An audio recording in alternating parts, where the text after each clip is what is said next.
नमस्कार मैत्रिणींनो, हा ब्लाऊज बघा, पाटी डीप गळा आहे, समोर कटोरी आहे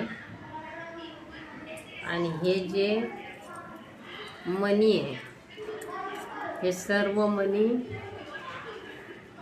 हाताबरोबर काढून काढून काढून ब्लाऊज स्टिच केला. किती उंचीचा आहे? 11 उंचीचा आहे हा ब्लाऊज.